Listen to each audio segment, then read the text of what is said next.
Kapag tanawan street food ang usapan ay Kulawo sadya ang una sa listahan. Lalo na kapag nakita ang batsa-batsang lamang loob ay inam nga naman ang magiging kainan. Hawak-hawak namin ngayon at tinatawag na Kulawo. Isa sa pinakatanyag na street food din sa Tanawan. Sabaw agad. Sabaw. Tignan natin. Oh, wow.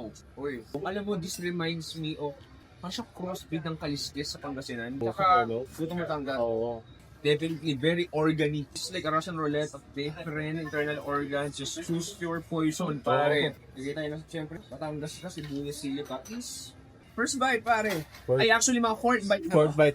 Fourth bite, thank you, Lord. Thank you, Lord.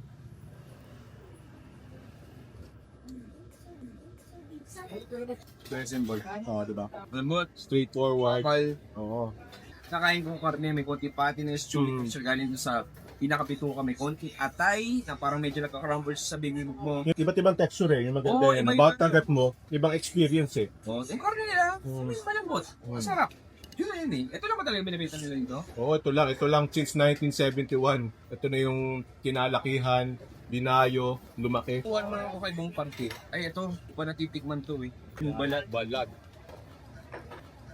Ay siya tikme kung napapaibig!